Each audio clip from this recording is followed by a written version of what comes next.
Guys, how do I keep my opponent from macro or turtling so hard? Okay, so this is Zerg versus Terrans. This is from J Hero. Turtling so hard. Okay, well, we scouted the starport. Guys, if you scout them proxying a starport, just build some Zerglings and just A-move them down there. 8 Zerglings or something like that. Ling speed's almost done. And you'll get to kill their starports. That's a huge win.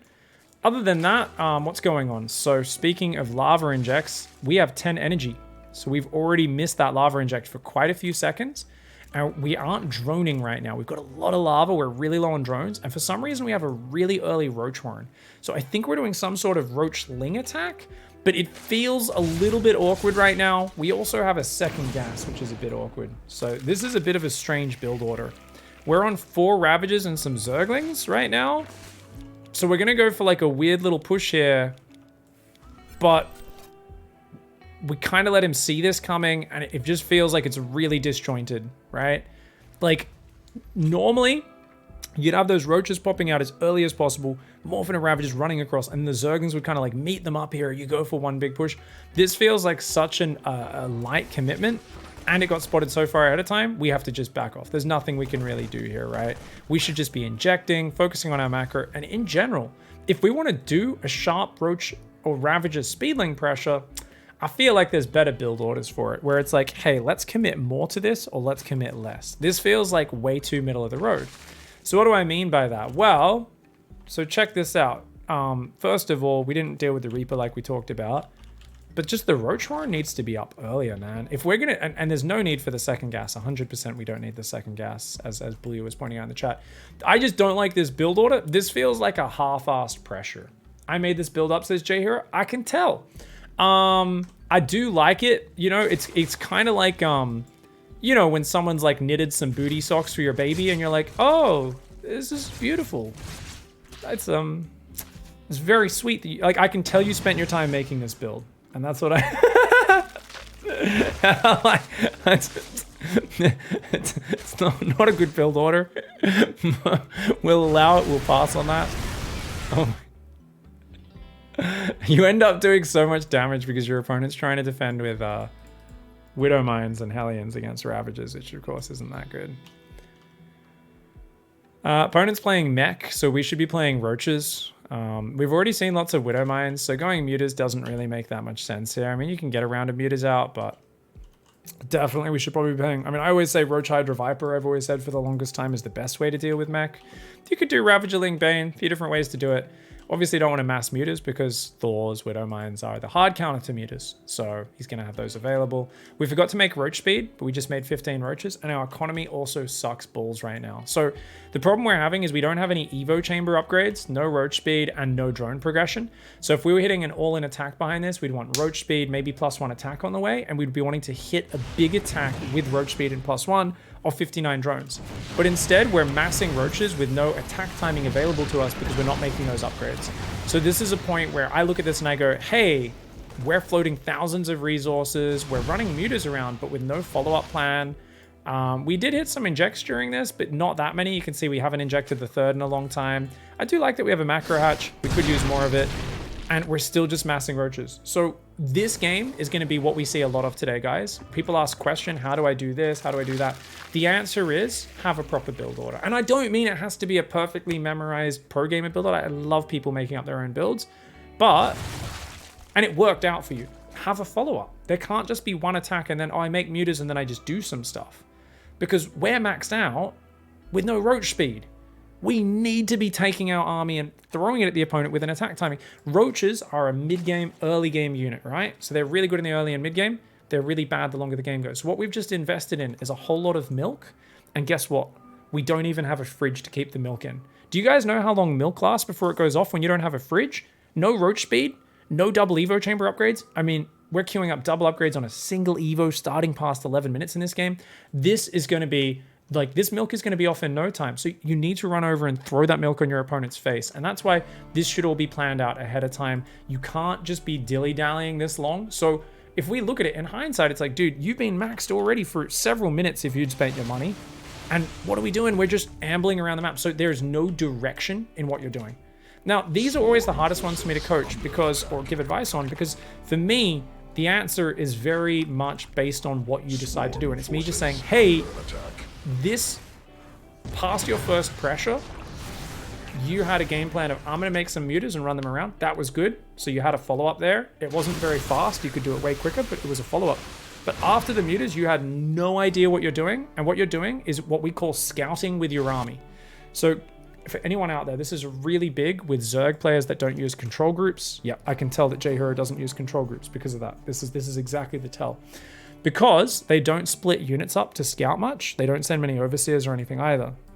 And what happens is with these sort of players, they always hit a point in the mid game where they go, I don't really know what's going on the other side of the map. I'm going to scout with my army. And the reason that's bad, I mean, we can see it in the bottom. We've been maxed for minutes in this game, and we're giving our opponent time to catch up in the supply, build the counter to our army, and we're just running around breaking rocks and kind of getting a feel for what's going on the map when we should be killing our opponent.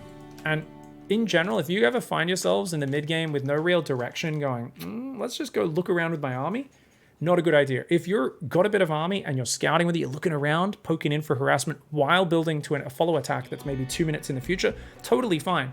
But if you're already maxed with a giant army, this is like a crucial golden rule any of you guys can apply. Don't ever go scouting with your army, right? It doesn't make sense to be like, I'm just going to amble around and figure it out. We could have killed our opponent 10 times over by now. But the longer this goes, he's making mech, he's making units that are going to scale better. He's got 2-2 upgrades. Our opponent's building for the long term.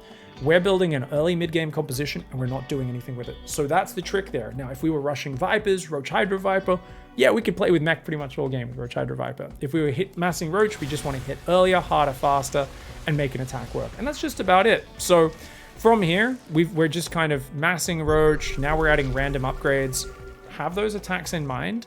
And then, oh, my attack did some damage, washed out. I'm going to add Tunneling Claws for some fun harass. Okay, cool. But it can't be like, I'm just wandering around the map with Mass Roach. I guess I make Tunneling Claws and do some stuff. And this is why, Lambo had a video as well, I think, where he talked about why it's so important to have a build in mind with your play. It's all about having a strategic direction. The moment you don't have an attack, the moment you don't have a plan in mind, no matter how vague that is, even if it's just like, I'll make my Ravager pressure, then I run in with my 10-12 meters, and then I go for a big Roach speed, +1 attack, timing attack or something. Even something as simple as that is going to give you so much more direction, and you would have played way better, and I think you would have won this game. So guys, as always, have an attack in mind. And the only time I'm going to excuse that is if you're going like mega late game. And even then, when I get my 15th Broodlord, 6 Infestors, and 4 Ultralisks on the ground covering it, that's when, even then you should have an attack in mind, even if it's that like supremely late attack sort of thing that you're going for. So yeah, get in there in this game. If we did that, just to go back, because it's really important not to look at 20 minutes down the track when everything's gone off the rails, you probably should have finished this game by about the 12-minute mark at the latest. And always make sure you have overseers with your roaches. So after the mutas, I would probably would have gone 3 full bases, which I guess you kind of have, but it's just your main's undersaturated because it's so late in the game. I probably would have gone double upgrades, roach speed, been massing roaches. So exact same thing you did here. Fly the mutas around. Oh shit, I flew through the Widow Mines. It happens. But you should already be maxed out because you're at 160 supply with 2,000, 1,500. So you're maxed out. You're morphing 10 Ravagers. And then we're attacking. What's our opponent got right now? 3 Vikings, useless. 9 Hellions, useless. 2 Cyclones, useless. 5 Siege Tanks spread across 4 bases. Pretty much useless. And a couple Widow Mines. Like, they're dead. They're completely dead. This is the easiest win of your life. You hit this guy with an attack. You follow it up with harassment. You follow up with another attack. Easiest win of your life, J-Hero. Good luck, mate. Don't ever just sit there. Always attack. Okay, guys, so we had a question here from Just Peachy about Zerg versus TERRAN. And it was, hey, can I get lurkers in this game? Or should I have just swapped back to ling bane play when I spotted the 3 racks? Now, we're going straight into the game and we're looking at when the Overlord comes in. Now, I always like to split my scouting into signs of aggression and signs of greed. So can anyone in the chat, we're going to play the play along game. Can you guys see any signs of aggression in this base right now? So just with what we saw there, any signs of aggression, let me know in chat what you guys think they would be. Let's imagine we can see everything the opponent's doing, which we kind of can because we've got an Overlord on the natural as well. So what would be, we've got no stim, there's naked racks, there's more than 1 barracks. Yeah, I think the naked racks is the biggest tell here, guys. Because why would you not have add-ons on the barracks? It's to build units right now as quickly as possible. That's the only reason why you wouldn't have add-ons. So it's to get an immediate bunch of Marines out without even... Obviously, if you get a reactor or something, it's going to be much more. But you're going to get way more units out in the long term. If you get stim, shields, your Marines are going to be worth way more. So this guy was going for a push. Now, the thing is, what's cute here is it's not an all-in, I don't think, because...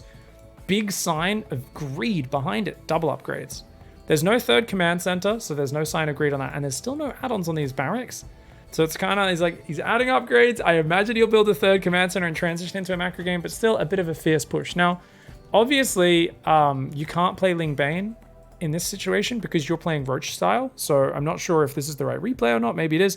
But yeah, did we see the push coming? We did with our Overlord. We probably should have had a Zergling out there, but I'm pretty sure this is a no control group player. No, we've got control groups and eggs going onto the control group. What the hell? But not all of the eggs, right? I don't know. Wow, wowzers. Oh yeah, all the units are getting added to the control group. Wow. So we should be able to crush this push. Roach Ravager is perfect for dealing with this. But for some reason we moved in rather than A moving. And then we dropped Biles kind of behind his army. Canceling the third's fine. Just wait for the Roaches and Roach speed, and then A-move this, and then retake 2 bases, and it should be the easiest win of our life. Notice then again, we keep moving in.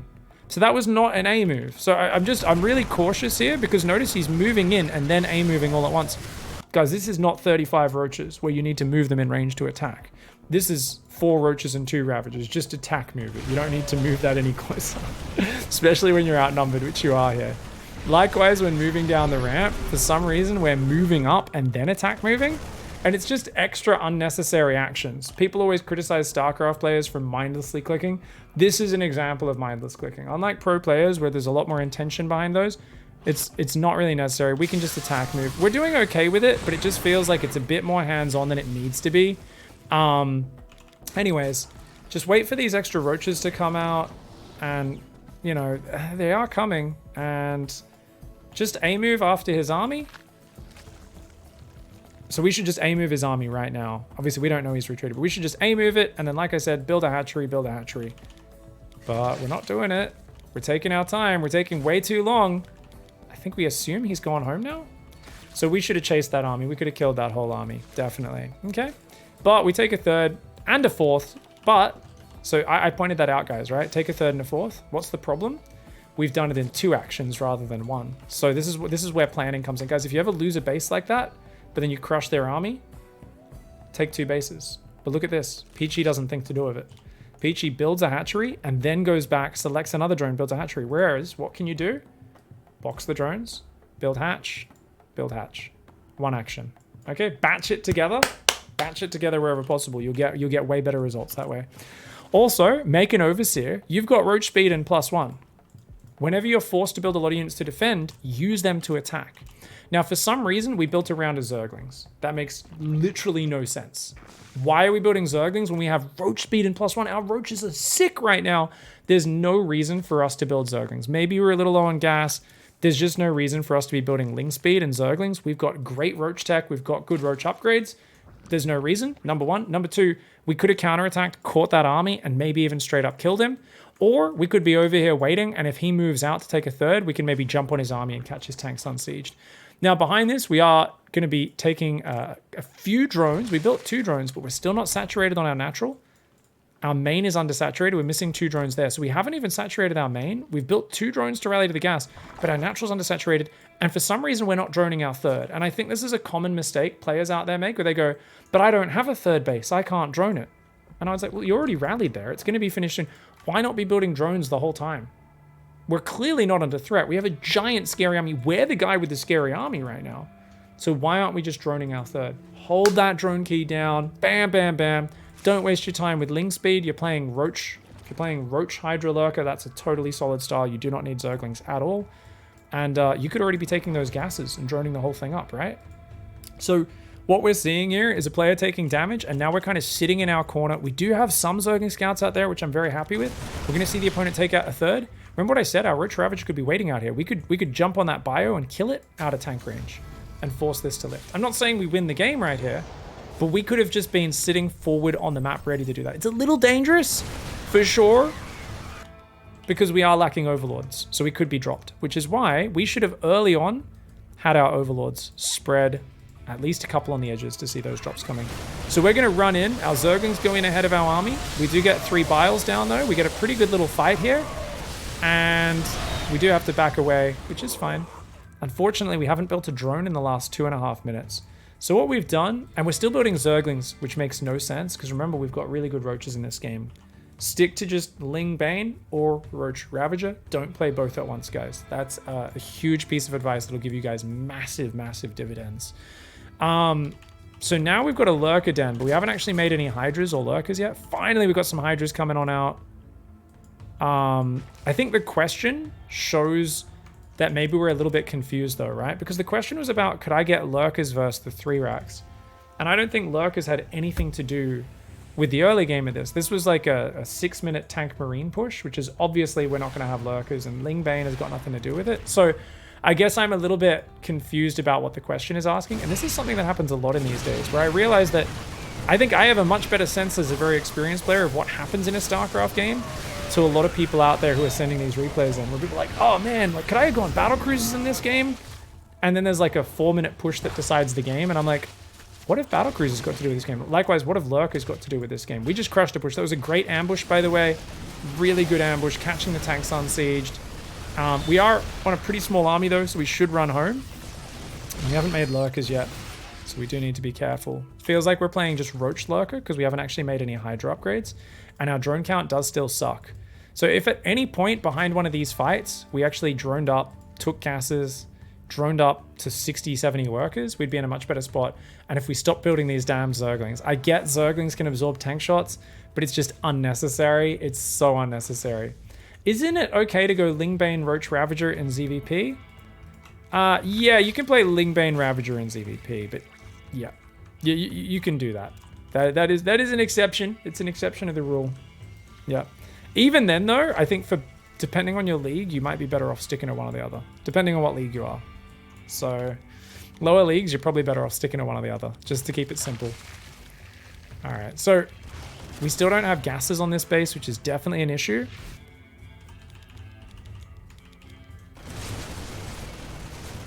And you can see the lack of overlords is going to really limit our vision. Now, we should have left our lurkers at the front, right? Rather than chasing a drop with our whole army. But unfortunately, it looks like we're a little bit too low on units right now. And we're not shuffling those lurkers over. So, looks like our opponent's going to checkmate us here. Stims forward through the front. And we just never droned up after any of those pressures. And even though we took some decent fights, we just never fixed our economy after that early game. And this was all fixed by just droning up properly, as well as chasing that first army down after the first push. GG. Oh, right, guys, we got a PVZ, different matchup there. It's good to mix it up. This one is from, I think it's from Mihaly, isn't it?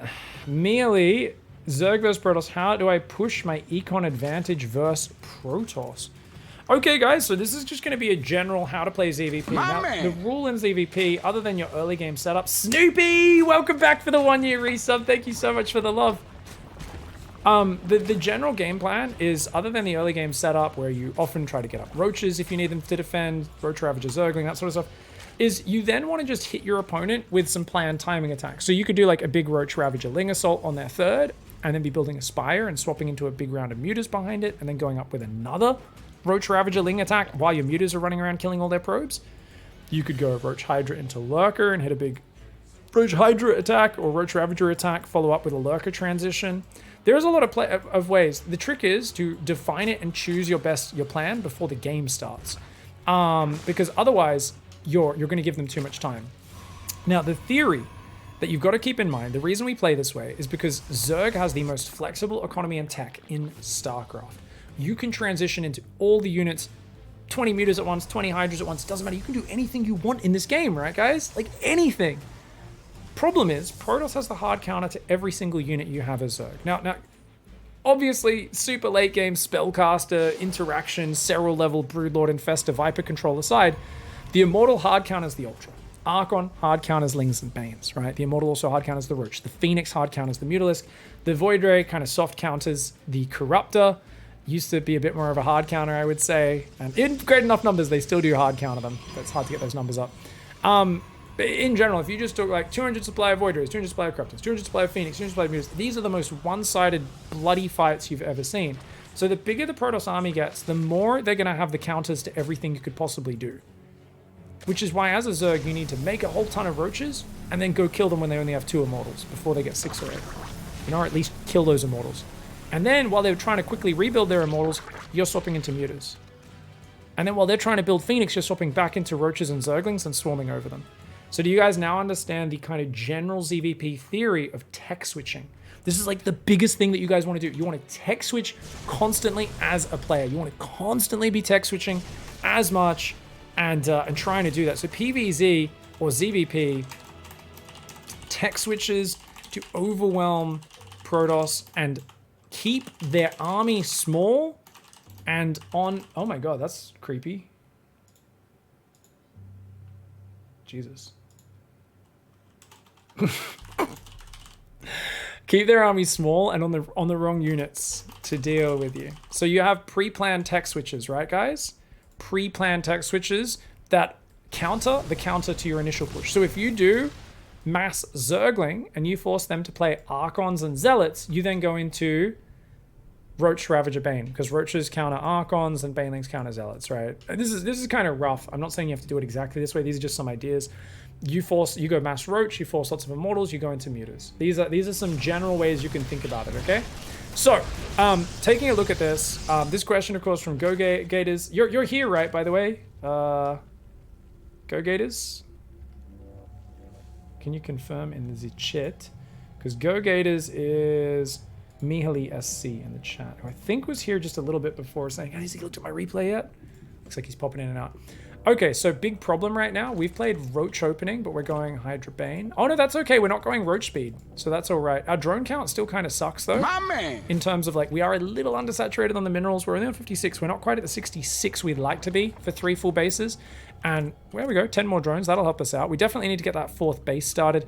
This is a bit tricky because that 3rd's so late for our opponent, so we might be a little vulnerable. Let's see what we've scouted in this game. Definitely, if we could get an Overseer scout in, that would be good. We can see that our opponent's doing a real mixed comp. Zealots, Sentries, Disruptors, Phoenix, and Void Rays. So what our opponent's really building here is a whole lot of nothing. And what our opponent would die to, shout out to Mooney, by the way, for doing the one of everything comp, is literally you committing to an attack with any unit that you want. If you commit to any decisive attack in this game, you will crush them. Now, you are playing Hydra Bane, which is one of the rare kind of balanced styles that can deal with everything and isn't so much just about, oh, I've just got to like all in and then tech switch, because Hydraling Bane can kind of beat everything. Just takes a while to get going. So we are letting him get a 4th base, but that's okay. All right, so we're going Hydra Bane. Now, I always say, okay, let's make sure we actually commit to attacks not too late. There's no reason to be building an infestation pit with Hydraling Bane. Hydraling Bane's a very expensive composition. So we definitely don't want to do that. We've also got 8 queens, which I think is a bit too high. If you're going to play Hydras anyway, you probably don't really need 8 queens. You can get away with like 6 queens. I don't think you need 8. We're going to have mobile anti-air units anyway, so why commit to so many queens? Okay. The other thing here is infestation pits just not necessary. Number 2. Number 3, even though we've gone double Evo into 1-1, I think we should probably be attacking before starting 2-2. And we definitely shouldn't be going Hive and Lurkers. Okay, so we've identified a problem. We're upgrading Hydra Bane, and we've already been really greedy to get double upgrades, 3 full bases straight to Hydra Bane. This is kind of greedy. We should now turn that greed into an attack. But instead, we're going, now I'm actually just going to swap to Lurkers. You do not play Hydra Bane into Lurkers. You either play Roach Hydra into Lurkers, or you play Ling Bane Hydra and you stay in the mid game and you go kill that 4th and you roll Banes into this base and you drop Banes in the main and you attack and you attack and you attack. But as it is, we're simply not attacking. We don't have an attack in mind. And that only makes sense if you're turtling to Hive Tech. If you're turtling to Hive Tech, why are we building Hydras? What's the point? We might as well just be going straight to like Broodlord, Infesta, Viper, or Broodlord, like Ultra Infesta. Basically, I'm saying, if we're going to be this defensive, we might as well just turtle to endgame. There's no reason to be going Hydraling Bane if we're not going to use them. And this is only 15, 17 Hydras, 25 Zergings. We should have been massing Hydraling Bane at easiest win of our life, unless he gets the sickest disruptor shots of all time. And even then, what's he going to kill us with? He's got no damage. Our opponent does not have an army, does not have a setup, and the natural is completely wide open. Now, obviously, you don't have a lot of scouting. You might not know that, but our opponent's build is one of the worst things I've ever seen. There's a lot of PROTOSS players who do this on the ladder, and there's players who are just letting them get away with it, and that's why they keep doing it. There's no units. There's no army. There's literally nothing. Anything kills this player. Now, obviously, going Hydraling Bane's pretty high up the tech tree. We're leaving it a long time, and that's why I think a good rule, if you're going to play Hydraling Bane, is play single Evo, just get melee upgrades, and go with 66 drones, okay? Why? Because this is going to force you to do a big attack. You can have a fourth base behind it, but then you can drop a second Evo chamber and drone your fourth behind the attack. You want to get about 20 Hydras, maybe a little more than that. Tons of Ling Bane, rallying Zerglings, and you want to go really hard, and we should have been able to hit that timing probably a minute and a half ago, and we would have been able to smash. Check that out, 2 balls already wasted. Now that is not how you micro against disruptors, guys. Once you realize there's disruptors, what do? Split half the army to come around here, and then we just aim move from both sides at once, is the way to do it, okay? Now, even taking that shot to the face is not the end of the world, but charges now come in, and you can see that we just don't really have that great a reinforce. Battery overcharge could come in, cannons are getting value, disruptors are cleaning us up. What happened here is we attacked our opponent, but we didn't really commit to this attack. We've gone Hive, Lurker Den, double upgrades, 2/2, 74 workers. This was a poke, and we didn't really kill anything important. There's still 2 disruptors alive. They've still got Storm finished. They can now make High Templar for Storm. They can rebuild the disruptors. This was a massive fail of an attack. Opponent's on 4 bases. We've lost our supply advantage, and now they're going to be able to build all the counters to our army. Colossus, Disruptors, Storm. So it's basically game over from here unless we can get some Lurkers up quickly and Vipers, and then play a very slow game. So this is something where you basically just want to make sure you have clear timing attacks in mind. That was not a clear timing attack. That was, I'm going for Hive, I'm going for all the tech in the game, and I'm going to kind of wander to your side of the map and see if I can do something. Don't do that. Attack with intention, get across the map, and commit hard to your attacks. Work on getting those attacks faster and harder. That's where you will get your gains from. That's where you will absolutely just... Okay, it didn't work. Why didn't it work? Go back, look at the replay. I was 30 seconds slow because I got supply blocked 2 times in the early game. Okay, let's fix that. Bam, try again. It worked. Okay, another game, didn't work. All right, I ate 3 disruptor shots. Got to remember to pre-spread and then just do it so my units are already spread before the fight happens. And then if I really want, I can do a little bit of active spreading, like reactively to the shots, but it doesn't really matter because I'm already pre-spread, right? These are things that we can do to just absolutely crush. If we have some banelings in here to clear these zealots, this is the easiest fight of all time. Oh! Whoa! This army is so vulnerable. I honestly, the way your opponents... This army just makes me sick, this PROTOSS army. It's so bad. It's like... It's kind of amazing, but it's kind of terrible. If we just attack this with Hydraling Bane from 2 sides, this is the easiest fight of all time. Come on, come on. Pre-spread 2 sides. Don't be clumping up and don't run towards him. No! Not like that. Not like that. Not like that. Oh, shit me. All right, I'll take it off the screen. I'll take it off the screen. Sorry, bro. Yeah. If you attack off 66 drones, you got it. You think that was plat? That's definitely higher than plat. That macro is too good, I think. I think that macro is way too good for plat. That's a 3550 MMR. Yeah, 3550 MMR. Yeah. This one, guys, is from Oxynuts. I won, but I feel like I skipped the mid-game by going straight ling straight into Broodlords. I want to win correctly as I have Master's Aspirations. Did I get away with something I shouldn't have in this game? Ah, okay. I mean, if the opponent is just sitting there enough and you have good enough scouting, you kind of can... go straight like Ling Bane into Broods. It is a style. I wouldn't advise it on such a tiny map. It's more of a glittering ashes thing. But it, you know, it can work. Okay, good drone surround. Yeah, I think we only lost... Oh, we lost 2 drones. That was kind of sloppy. I mean, not having any Zerglings. Jesus, greed of all greed. I mean, also your Overlord positioning is really bad, Oxy. So Oxy is, by the way, for those who are wondering, Oxy is Kid Chillin'. Oh, okay, cool. So Diamond, like 2, about 3750. Pretty damn good MMR there. That's yours, Kid Chillin'. What's up? Yeah, so Overlord positioning sucks nuts. Okay, so check this out. First things first. Always, where do you put your Overlords, guys? So first Overlord, maybe it goes to their side of the map. That's pretty standard. You just lost it. That's fine. Second Overlord, here. Next Overlord, out here, or whichever way you want to do it. you want to get, and then you want to like add another overlord here, another overlord up here. Now, obviously, if they go Stargate, you might want to pull those overlords back, but get at least 2, 3, 4 overlords out there. This barely gives you vision in front of your natural. No time to respond. This overlord also way too close. Adept can shade in. You're not going to see it till it's already on creep. You should have way more time to get your queens in position, to move your Zerglings. Yes, you should have had 4 Zerglings out in this game. The fact that you built none, very greedy. Just have at least 2 Zerglings. And once Adepts can be coming across the map, that can be really, really powerful. Now, you did end up scouting the Twilight and the Robo, which is very good. You've gone double Evo. Oh, this is not a build order. No, what are you? Wow, this is madness. What are you? This is crazy talk. Oh, this is not a good build order. No, no, no. Okay, let's go back. Oh my God. You've got to how do you survive? How do you survive Glaive Adept builds with this, mate? This is madness. You're going double Evo versus a Glaive Adept build. You're insane, Kid Chillin'. I love when people just do their own weird creative things. But yes, this is crazy greedy. So first things first, a bit more Overlord vision. Definitely have a few Zerglings. If there's 2 Adepts that come across, you're going to need 8 or 10 Lings. If he 2 Adept pressured you, you lose 10 drones plus this game. Like, you're in so much trouble. Now, as it is, can you get a Baneling Nest? I mean, sure, but why would we get it so early? Why do we have a Baneling Nest finished at 4 minutes? Your opponent can't hit an Adept timing or anything like that till earliest 4:20. That's a pro gamer timing, usually more like 4:40. Building a 4-minute Bane Nest is a little bit more of a reasonable time. Maybe 3:45 you start it. It should not be building at 3:10, 3:15.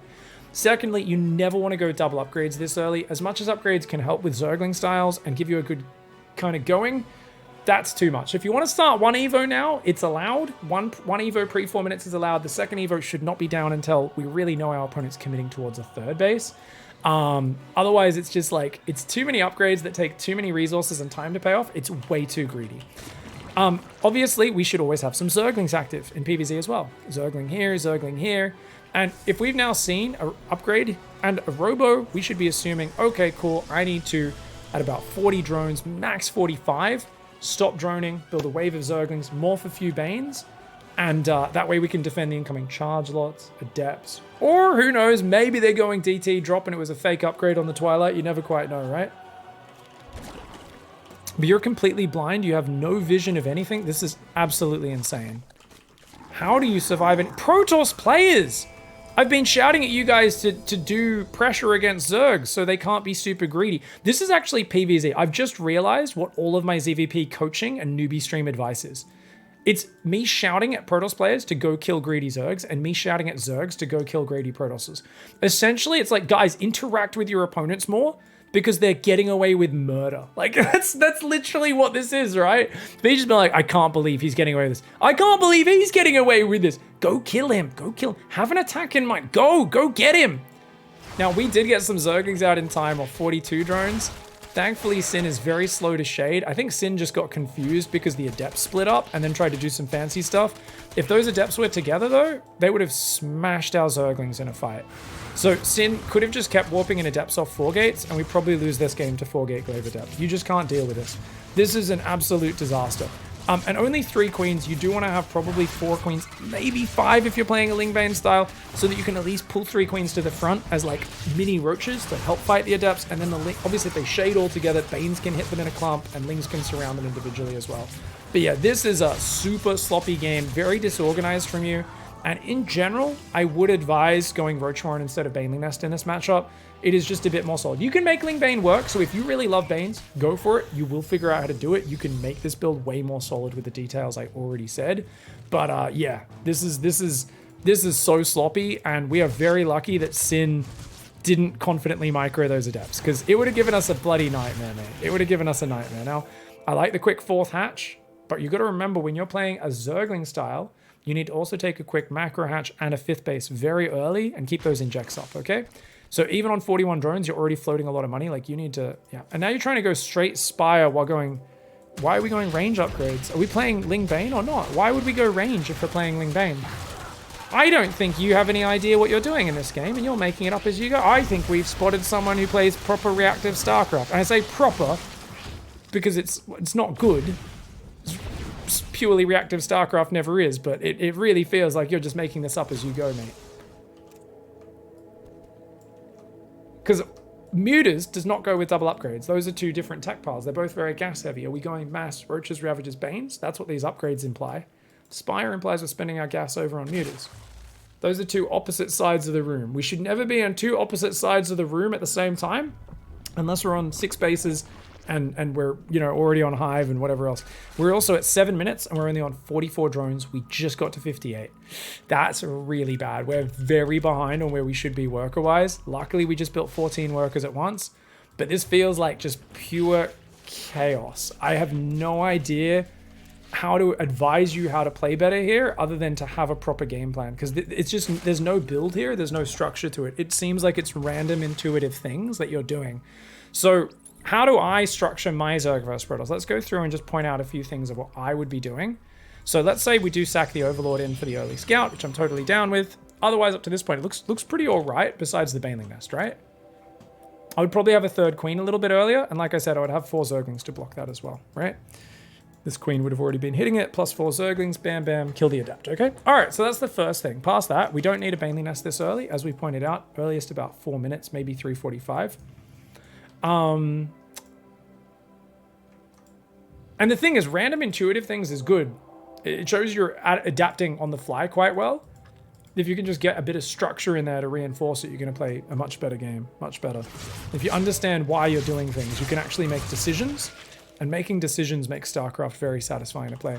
Otherwise, we'd just be droning, right? We'd just be droning all the way up to 44. I would drop a Roach Warren here. I might go a quick lair if I want detection as well. But I'd basically say, okay, I need 2 gases, maybe 3 gases, and a lair, and a Roach Warren, right? We'll get the Roach Warren and the gases up first of all. We'd stop at 40 to 45 workers, which, if you think about it, full mineral line plus gases. 22 plus 16.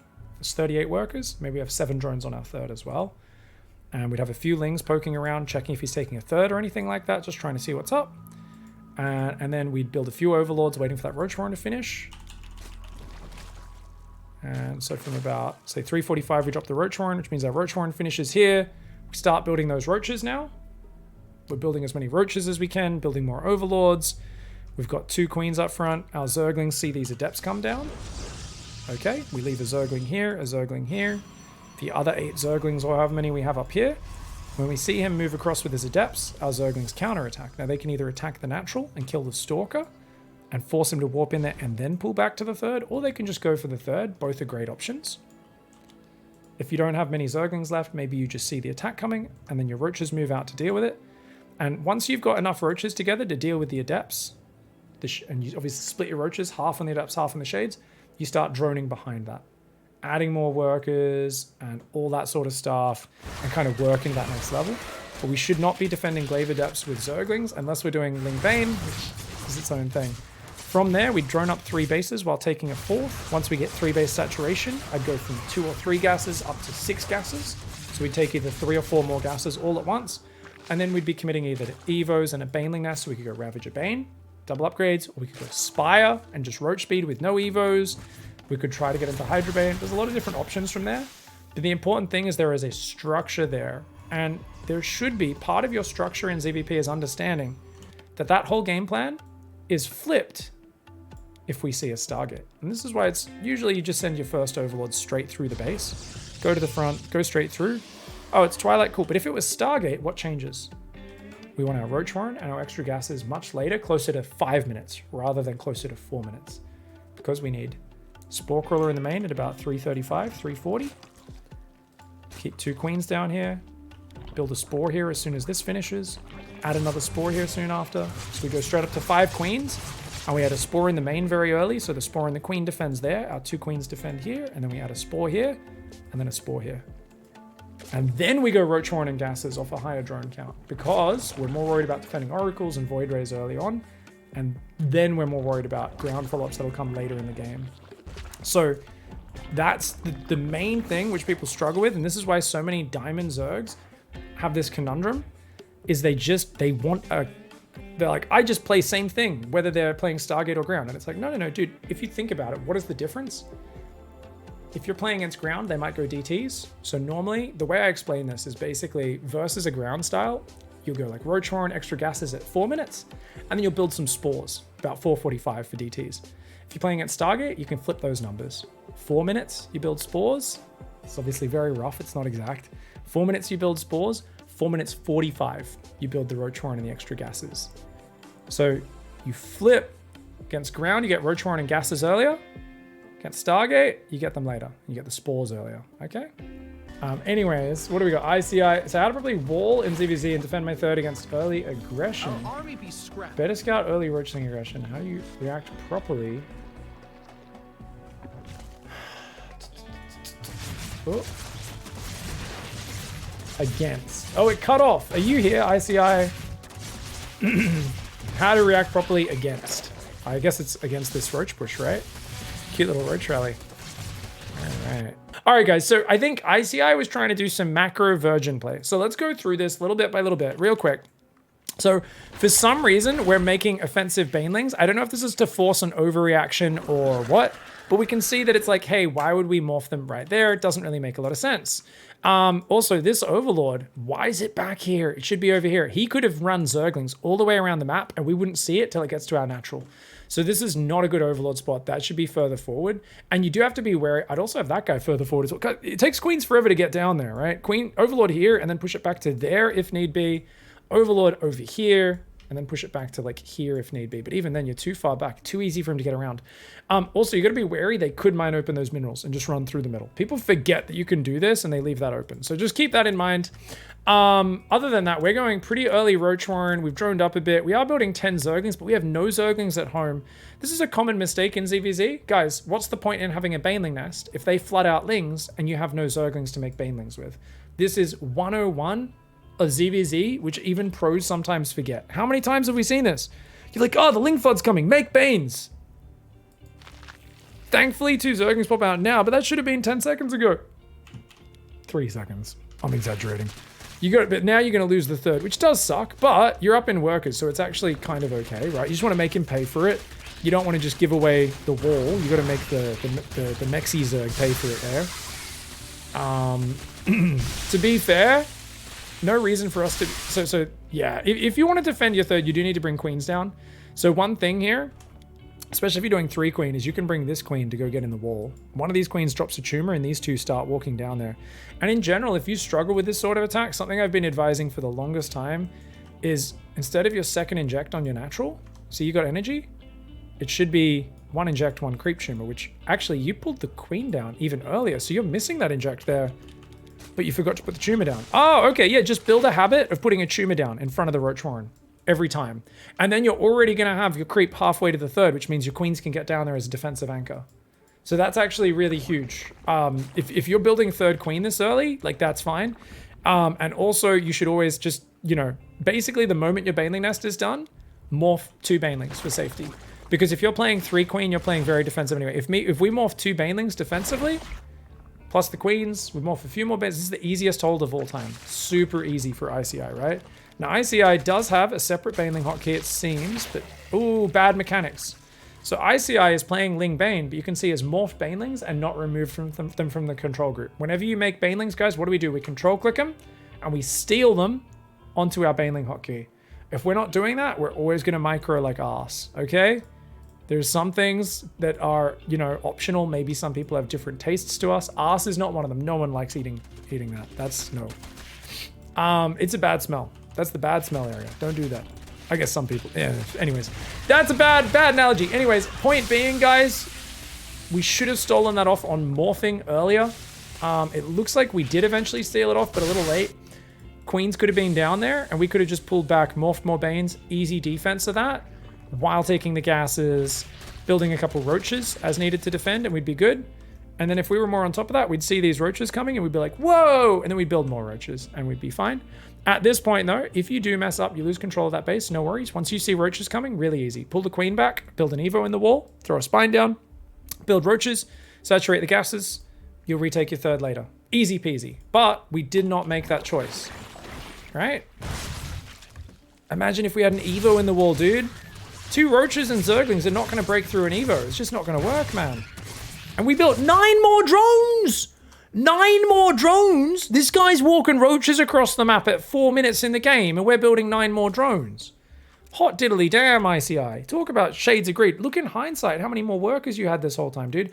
Even if he droned behind the Ling Bane, he would have still just been barely catching up to your drones at like 4 minutes or so.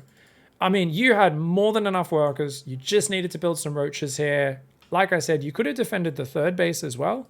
And then maybe you lose the third to this roachling attack. So if you feel like the roaches are coming and there's more lings and roaches flooding across and you're not ready for it after defending, you can abandon it. You can pull behind your natural wall and defend there. If he just kills your third, he's still way behind.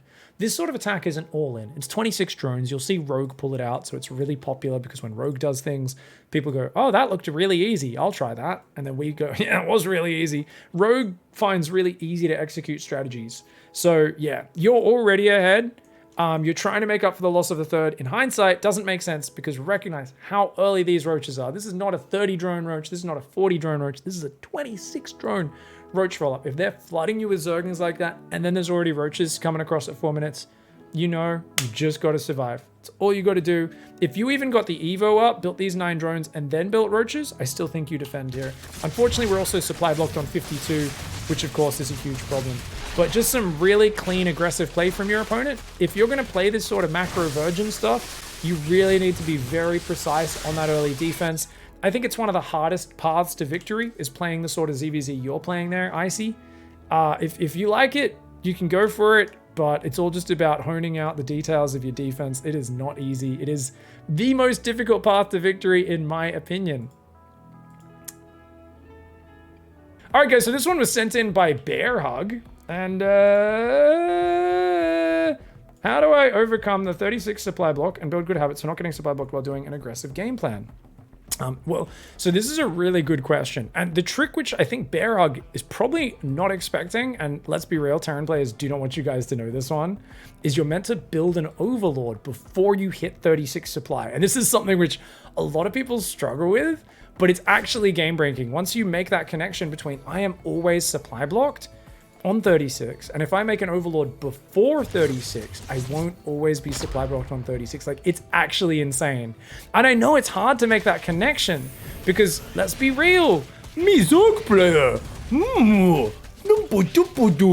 Bear Hug make Zergling make A move. Now, the trick here is, honestly, guys, you just A move these Zerglings, don't look at them at all, and you built an Overlord.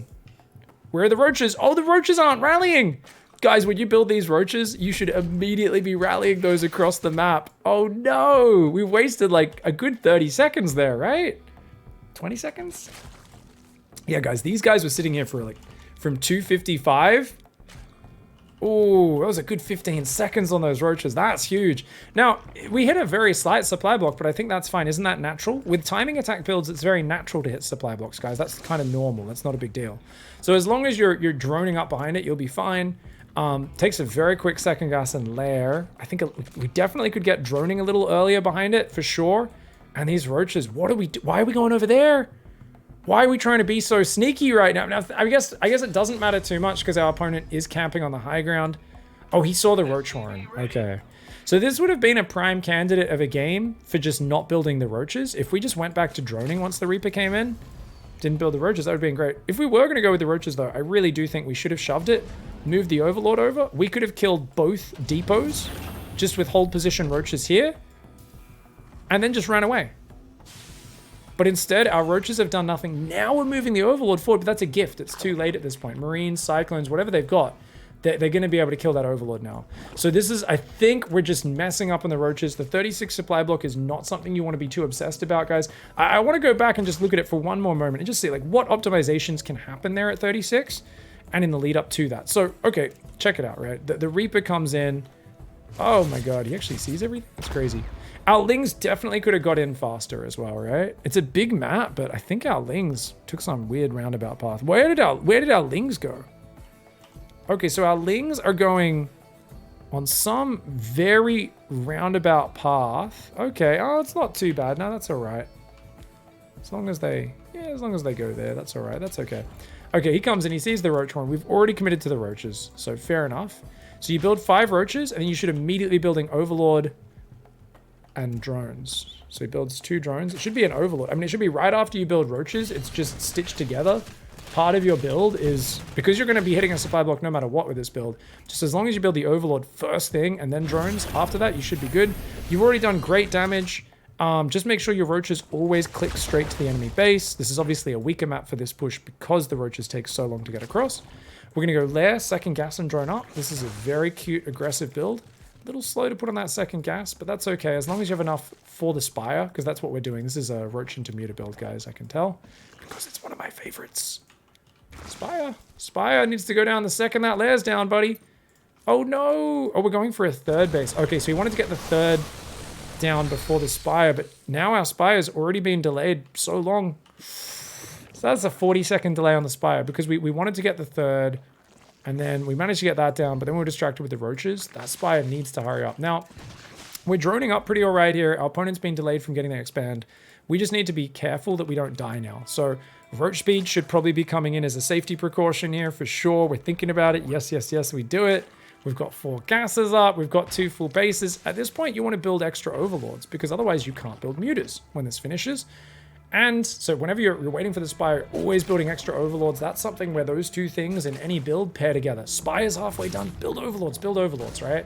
And we are building some overlords. We could probably do with 1 or 2 more. And the Reaper is going to get a full scout. Our Overseer is going to get a full scout as well, though. And we actually see BC. Now, you can still go mutas with BC. For some reason, we're building a Nidus Worm and a Hydra Den. Oh, no, no, don't do that. Oh, we're getting way too fancy here. No, no, no, don't do that, mate. Just keep... No, this is way too... Okay, so Bear Hug's like, oh, he scouted it. It's not going to work, man. It's fine. You just build like 7 mutas. That's fine. It's always going to do something. Blood Feast with the 2 gifted subs. Oh, my God. What are you even doing? Oh my God, 150 subs in one day. Jesus, guys. Thank you so much. Blood Feast gifts us up to Maples and L Major Rager. Oh my God. Obviously, this is just way too cute. We're like, oh, I'll do a Nidus. And the thing is, we could play Roach Hydra here, but since we've seen its Battlecruiser mech, we should be rushing Vipers so we can abduct those BCs to their death. And that means we need gas here. We need a 4th base. It's a very different game plan if we're going to play Roach Hydra. And the Nidus is just unnecessary. But right now, we're just kind of jerking it on Hydras for a bit too long. Whereas we at least could have had mutas poking around, forcing the Battlecruiser to stay at home, and then droning up behind it. And now we're building a second Nidus Worm. So I think we just got confused about what our game plan was here.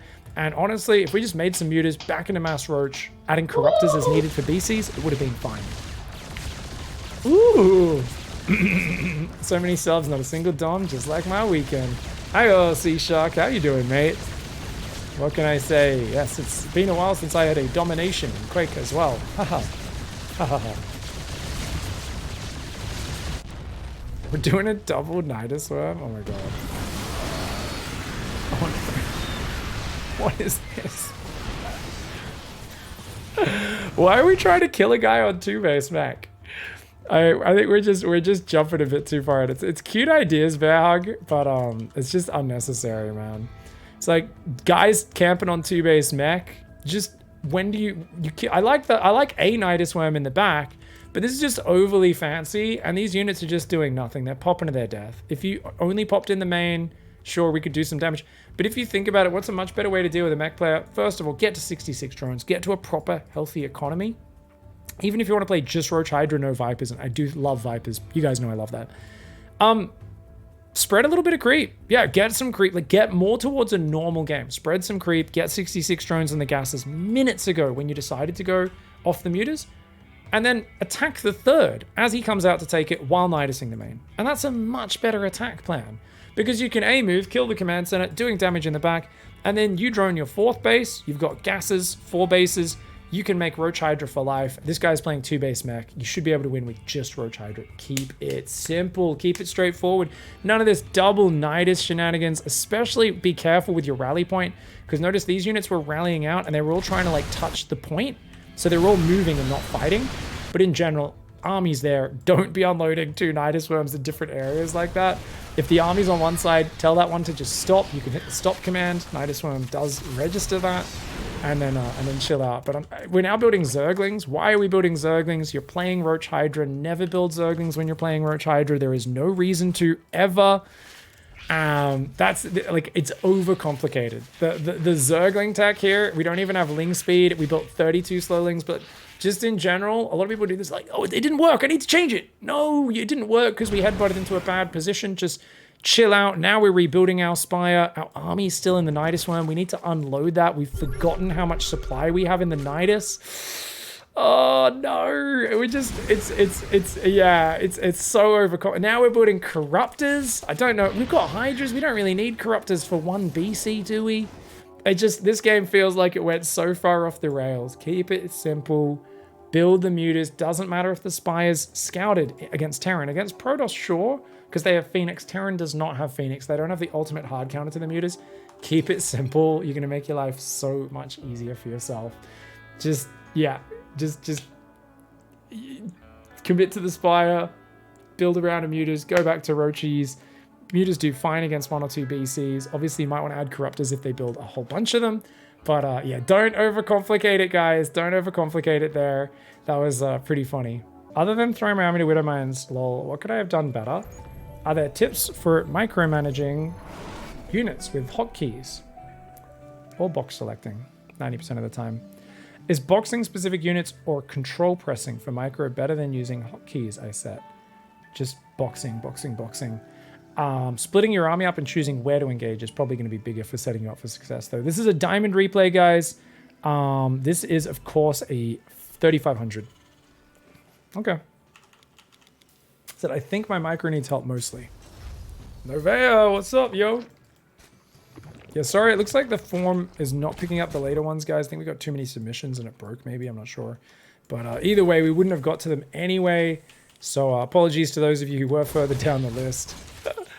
We'll hopefully get some answers to your questions. And like I said, you guys can really still get massive improvement if you guys ever ask nice, organized questions in my Twitch chat. Always happy to help people out. Now, okay, that was a big mistake. Always cue the Overlord back from scouting back to the pillar or the dead space. Bit of a mistake there. We have really bad Overlord positioning because we're moving so many Overlords to the enemy side, but we don't have an Overlord here or out here right now, so we've got to fix that up. We do a Ling Flood and actually get some pretty decent damage here, but we are still massing Zerglings behind it, so I'm kind of wondering what we're doing. Like, this doesn't... Why are we not droning? Like, after the first wave of Zerglings, I think you should already have had your mind made up about whether you were droning or not, and I think the default is should have been droning, and I don't know why we're making a Roach Horn and a Baneling Nest. Seems like we're very unclear with our planning in terms of what the follow-up was supposed to be, and we're playing a bit too loose here in terms of like, let's just see what happens. And I think with an attack like that, you're going to be so much better off if you do the attack, you're already droning behind it, and you know you're already going to drone behind it. And even if you're like, damn, if I rallied more Zerglings, I could have done more damage. It doesn't matter because you're instead building 10 more drones, which is going to always give you a benefit. But if you're like, ooh, let's wait and see, and then maybe build more Zerglings, well, you're building them late. You could have already had 10 drones out and mining, and they maybe do damage, they maybe don't. The drones are a sure thing.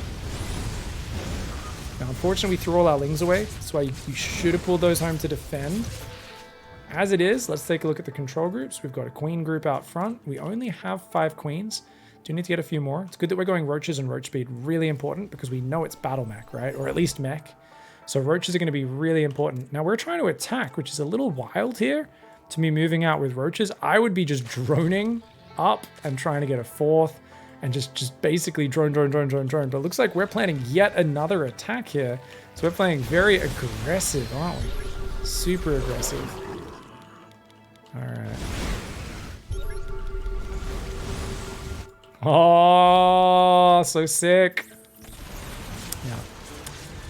We still haven't split our roaches, which is a big mistake.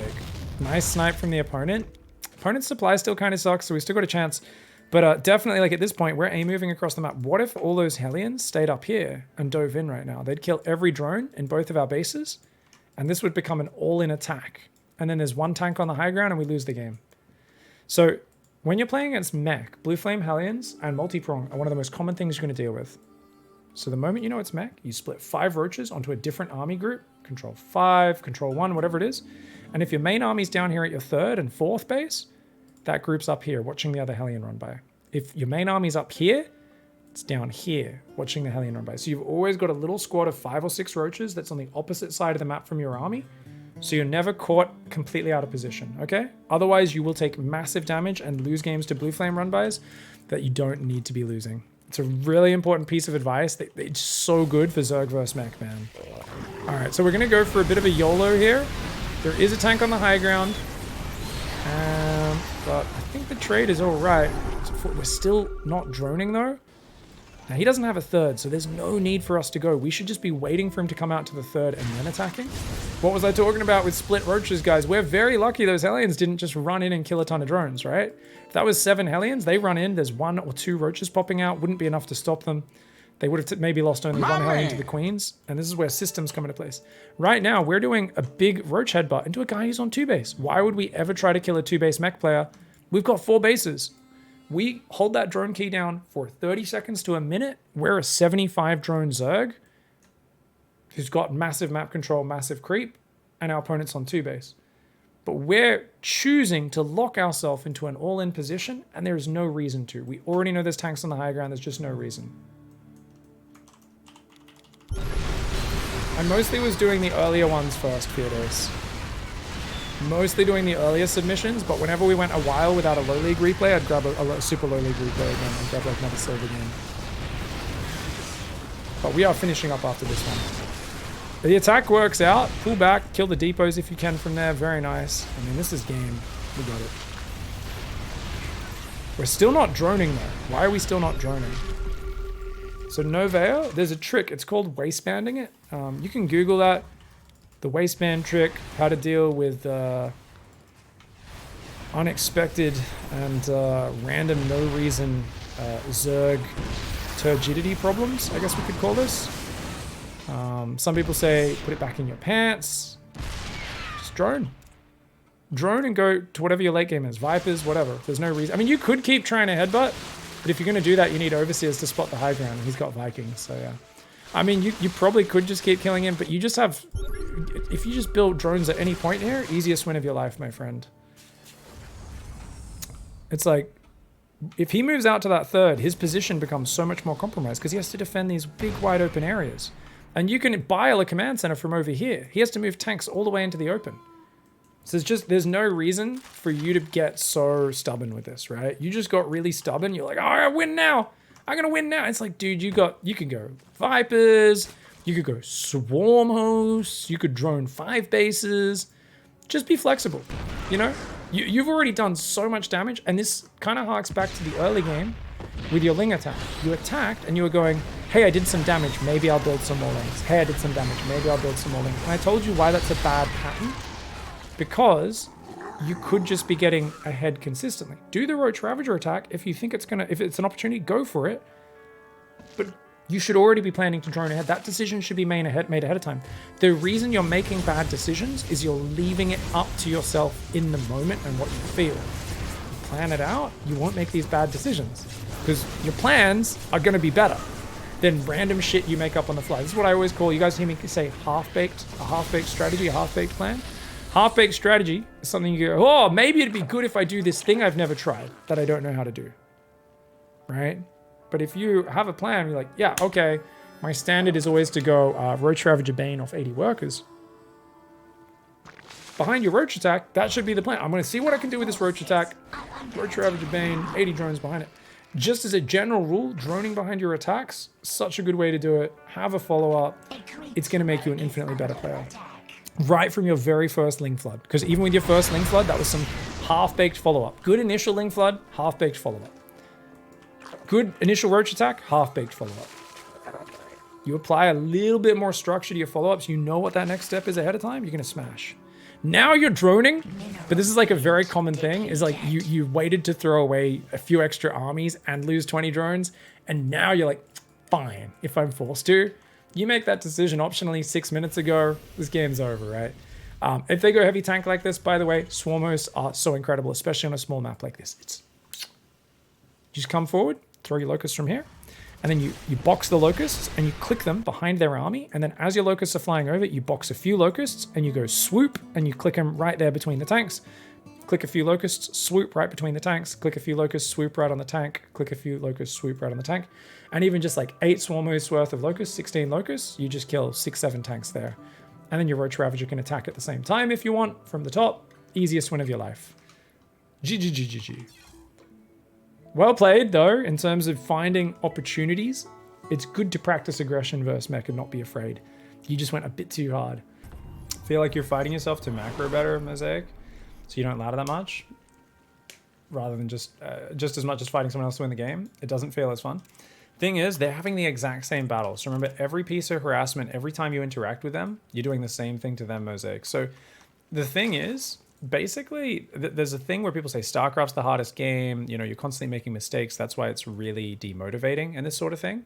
People make this kind of comment to me all the time. Like, you know, and what I would point out is that any sport, any competition, any instrument you've ever learnt before, you suck just as hard as you do at StarCraft. The difference is that in StarCraft, it's a little bit more apparent, right? The errors are more in your face.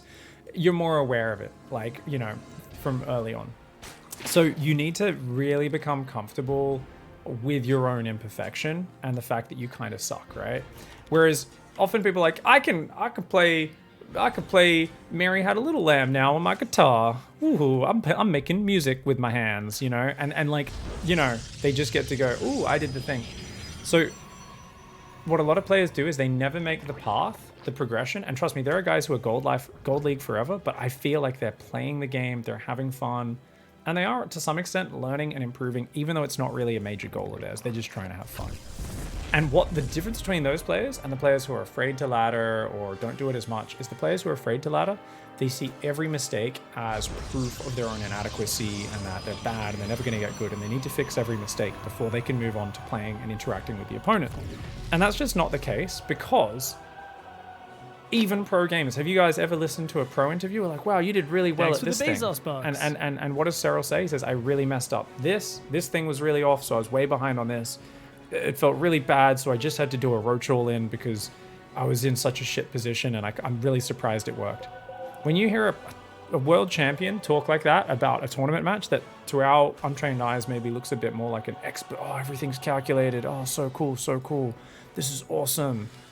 It's one of those things where you're like, hey, wait a second. Maybe we are trying to be way too harsh on ourselves, and you should just fucking hop in and play the game.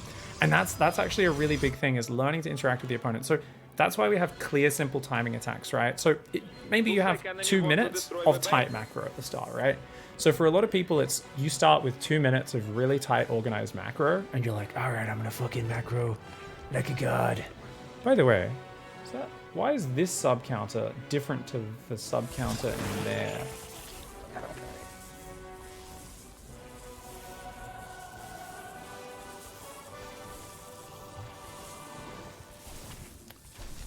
I don't know. That's confusing. Anyways. So yeah, I think that's something that we can all kind of learn from, is just this idea of like, have a simple timing attack in mind, and if it's still too much for you, you don't have enough time to play, cheese the shit out of people and don't feel bad about it. Cheesing actually takes a lot of detailed effort and execution. What you're doing is you're giving yourself a simplified game plan that it just takes you time to learn how to execute, right? And it's more detail oriented. So a lot of people are like, I'll just do a cheese. But it's like, hey, make sure you get that thing right on time. Optimize exactly when that proxy hatch goes down. Optimize exactly when you start your roach horn. You know, what supply, which drone does what. And I think it's a great learning experience. And a lot of people, pro players especially, begin as really cheesy players because it helps them focus on the basics and have very clear gradual improvement. And then you can turn that into a macro build, take those details, apply it to a longer game later on. But even then, never think of it as, oh, I just want to be a macro player. I coach so many people who say this sort of stuff. They're like, I want to be a macro player. I don't want to just do gimmicks. But then I look at how they play, and their idea of a macro play is basically, what do I always say? And I've said this many times in the last year, it's doing nothing. So they're like, I want to be a macro player. And I look at what they're doing, and I'm like, you're just doing nothing. Like, you're just sitting there. You're not turning your macro into an attack. You're completely blind to any advantages your early game's giving you. You're just sitting there. That's just as much not StarCraft as one base proxy or letting someone is not StarCraft, right? They're all valid. They're all valid ways of playing. So the important thing is to have fun, focus on details within whatever game plan you think is cool and inspires you. And that's why I always say, people are like, what's the best strategy? And I'm like, the one that you think is the coolest, the one that you want to have the most fun with. And that's why Memeling is fucking doing this shit right now. Now, unfortunately, Memeling did not click those banelings on the probe. So let's talk about the micro that Memeling should have done there really quickly, okay? So the banelings are awesome. With these banelings, you do want to wait until you've got the micro. So first things first, Memeling should click in between these banelings to clump them up. If we right-click them, they'll clump up, so they're right next to each other. And then when you click in the mineral line, you should already have an idea visually of what you're targeting before you even get there. And this is a system which I apply time and again. And guess what, guys? Most mineral lines are arranged like this. You've got 3 close patches. And I say like 3 patches in a clump, 2 patches in a clump, 3 patches in a clump. So your money spots are right in the middle of these 3 patches and right in the middle of these 3 patches. Now our opponent in this case has a really shit saturation on their base. So if we look at it, we can actually see that the top side of the mineral line has a lot of density of probes. We could hit 6 or 7 probes up there, and we could kill the cleaning bot. Bonus. We get the bonus prize there. This side only 4 or 5. But normally, if we had, say, 4 banelings, what I would do here, coming from this side of the mineral line, I would click on one of the probes mining from this mineral patch. So I'd right-click it, and then I'd right-click one of the probes on this top mineral patch. And the reason is, if you think about it, your banelings are coming from this side, and they will connect right about here when they right-click on one of these probes. So they'll naturally blow up in the middle and hit at least 6 workers mining off these 3 patches. And once they've got killed, they've done that. So you've got, this is assuming you have 4 banelings or 2 plus 2 banelings. So they one-shot them. So you'll kill 6 probes, and then your remaining banelings will go, okay, well, we don't have that order anymore because that probe that we'd been clicked on was dead. Our next order is go blow up on this probe. And where will they go? Right to about here. And they'll naturally blow up, and they might even catch the workers on this bottom patch down here, and they might even kill 8 or 9 workers. A lot of players don't even think about that. They're just like, where are the fucking workers? But I have a system set up. We have a pattern we're looking for already before we even go in. And notice, he should have just clicked on that same probe. By blowing up in different areas, we're damaging a lot, but we're not killing a lot. So always target a specific probe or a drone or SCV that's going to get you that maximum impact. All right, guys, let's get into it. All right, so Memeling's question, I found the cheese I designed here a bit half-baked, but functional. My question is, do you see clear error in ordering of structures or initial build order? I could change, without changing the spirit of the build, and, or is that just hopeless? Now for the second one, assuming the build isn't hopeless, do you see a way I can adjust my fault to capitalize on the confusion caused by the opening and keep it going without sacrificing my economy completely? It'd be especially nice if it involved swarm hosts, but that is just a dream. Absolutely, I was going to suggest swarm hosts. This is a boom style. This is go watch any Kaboom Baby is a show we have on YouTube where basically we cast Summer Boom's game. For those who don't know, if you guys don't have epilepsy but you've always wanted to have epilepsy, make sure you check out twitch.tv/boom. That's with 14 O's. If you guys type !boom in the chat, it'll link up her channel. And she actually has an epilepsy guarantee. So if you watch her stream for at least 2 hours a week, you will develop mild to serious epilepsy. So yeah, it's actually the most amazing stream ever, and her cheeses are ridiculous. !boom. There we go. Yeah, that's her channel. So anyways, let's go back early. Obviously, Memeling likes to do dumb meme builds, silly cheeses, this sort of stuff. So let's take a look at the opening, is what he was asking about. Can I order the structures better? Okay, so this is an interesting question. So we're going, I think don't bother with the gas deal. So the first thing you can do, Memeling, do double down on the memes. Let's learn from Boom, let's learn from Florencio. At the start of the game, build the gas geyser, get 2 drones, click them on the gas so that they clone on top of each other. They sit right on top of each other. And then what you do is you click on a mineral patch in their base. So they will perfectly be on top of each other. And then as you go through this little gap in your opponent's vision, you click one of the drones and you just click it north and you go along the edge of the base. So let's talk about the build order a little bit here. So first things first, guys, stack the drones and clone them. So one drone goes in and just harasses, takes the extractor if you want, that sort of stuff. But then the other one has snuck off through this little this little gap in the vision, builds a hatchery up there. Okay. Now, do you want to do that at the very start? Hatch first? Probably not. You could probably still go pool.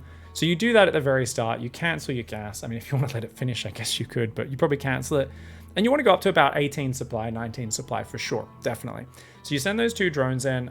You can do this probably right at the start, I think, and then go hatch first is probably the best way to do it. So if you do that right at the very beginning of the game with the 2 drones, build 2 drones, build the gas, do this thing, go across, and then, you know, basically just go hatch there, and then we can go pool and gas behind it. It's totally fine, I think.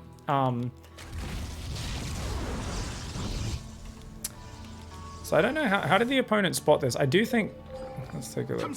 Yeah, because we the thing is we yeah, they wouldn't have known about it otherwise if we didn't only send one drone in. So that is a bit of a bummer for us. We're now going Baneling Nest with no ling speed. This is also a boom special. Is it worth building a queen at home? It's not the highest priority. It's very important to remember to build an overlord at home here. And if you can rally to the front, that can be big just because it's a distraction. So with this sort of build order, especially if you go pool before hatchery, like I think you did this game, rally 6 or 8 Zerglings to the front, enough to just, you know, is your opponent going to defend in the main, or are they going to defend down here? And if they've got units, zealots, adepts, you just run them away. But if you just build 6 or 8 Zerglings, that's great.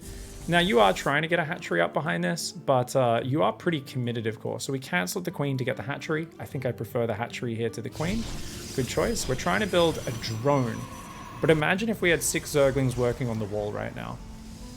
Right? Suddenly you're creating a much more complicated problem. And even if a Stalker comes out and starts killing them, you could pull those 8 Zerglings back, Stalker runs into the main, and then come back 10 seconds later. You could even queue it in. Queue it back to there, back to here, right? Start hitting that wall again. Just think about how huge that would be. So already, there's so many details we can do to make this opening way more powerful, okay? 6 to 8 Zerglings at the front, maybe 10 Zerglings to assault the wall, while you're doing a more sneaky hatch in the main. The queen is definitely a good idea. I like that we did the creep tumor there, but one of the things is when you do a creep tumor, you want to hide it behind your fat ass. Now this is what we call the fat ass cover. Because the queen, notice how she's got a super fat butt. It actually sticks out. So if you keep the creep tumor under her butt, under her big booty, she literally can shield it with her booty. I'm not even kidding you. If your opponent doesn't zoom their camera to the sides, they literally cannot click. Notice how, if I'm trying to click, it's already selecting her, even though I'm not even over the circle underneath her, because her tail sticks out. So if there's a tumor under that, they can't click on it. So in general, something you could have done is try to throw the tumor up here, where it's kind of shielded behind her, and then when she turns to fight, her tail will naturally be covering it. So you want to just put it away from the enemy unit. So if you put it there or up there on the corner is probably best. Then when she turns to fight, she'll be facing down or down to the right anyway, and it'll be hard for them to click on it. So check this out, right? You put the tumor down, but then you moved. You pussied out, bro. You got to guard that tumor with your life. Like right now, look, she's pooped it out. And if your opponent's here and they start trying to click on it, guess what? You can't click on it right now. You literally can. I'm trying to click on the tumor. What's it selecting? Queen, queen, queen. I can't do it. I need to move my screen up here. I still can't do it. I need to rotate my fucking camera like that to click on the tumor. So this is what we call the thick booty safety maneuver. It's one of those cool things you guys should all know about. Check out, make sure you take care of your tumors. Guard your poo. Your creep tumor is your poo. Guard it with your thick booty. Don't be letting them target it down. But we ran away. We abandoned our poo. And he just stabbed it. Stabbed it with his lightsaber, man. It's a very high level play. I do like that we hit some Zerglings, but you can imagine how if you're breaking his cyber core down right now with those Zerglings, you're morphing even more banelings here, all this sort of stuff. There's a spine building in the back, all that sort of stuff. So this should be a game-winning maneuver up to a very high level. You'd be surprised how high this goes. In terms of the follow-up, the way you want to follow it up is you do want to just go 2 bases, 4 gases, and you just go get your 2 bases filled with drones, of course, 2 queens injecting, get a lair, and then just try to get an infestation pit and go for swarm host Nidus. Now, you could follow up by building a hatchery, maybe over here, you proxy a hatchery, and then your swarm hosts build from that hatchery, and then they just run up to the ledge and start assaulting with locusts from there into the main base. That's one way you could do it. Also, mutas is fantastic. Both mutas and swarm hosts are both going to be really annoying. Rather than going to a more standard game, rushing up to 2 base tech rather than taking a third, and then just basically going, "Wah! Swarm hosts!" It's going to be great. Yeah.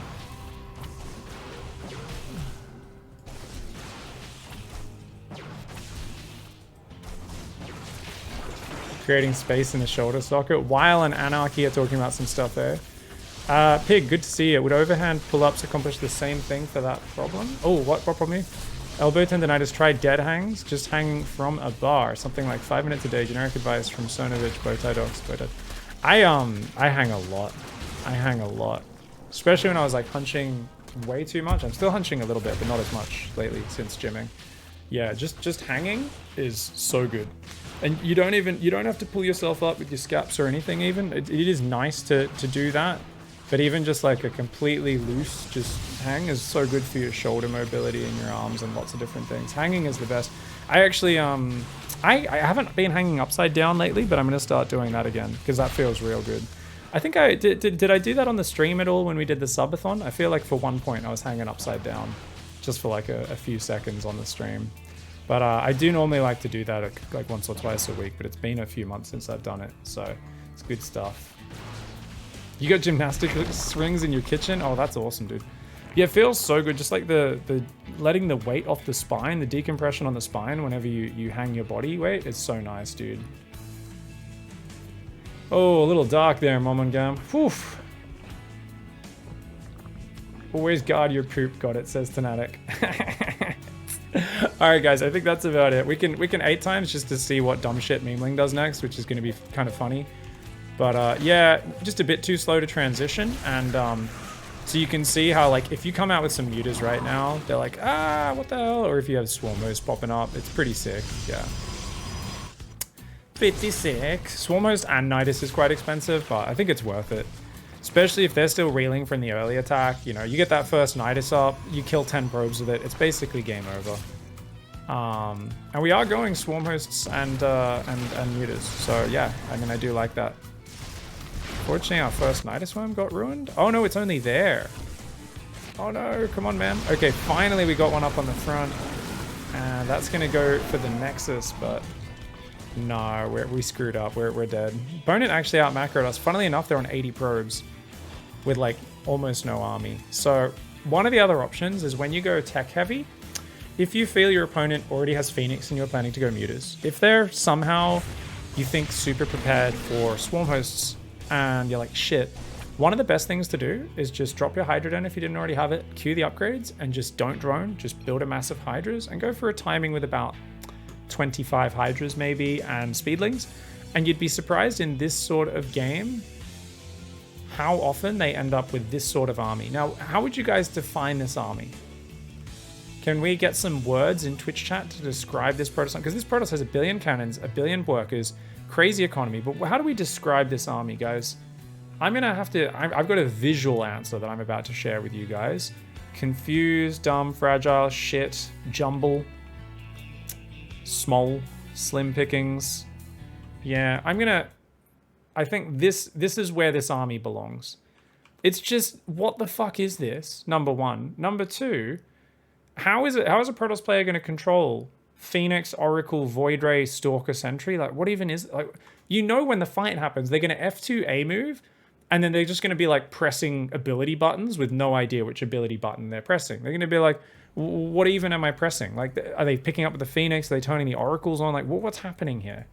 And this is what because he's got to respond to fucking, oh, there's Mutalisk, there's Spire, oh, there's Swarmhost Nidus. And the Protoss is tripping over their own feet and never actually made an army. They never actually made a good force, right? Give them another 5 minutes, they'll have carriers. But at this point, yeah, they don't actually have an army, even though they have impressive supply and workers. So definitely there are times where if your opponent's like really good at responding to your tech, you're like literally doing a 2-base Hydra timing and you're like, well, this shouldn't work. And you get in there and they just don't have proper units at all. And you're like, oh. Good replay though, Memeling.